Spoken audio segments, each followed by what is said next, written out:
Davnor. Karon na ako sa sitio Tibukag. Ayan.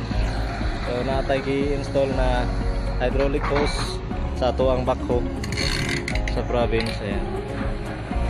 Na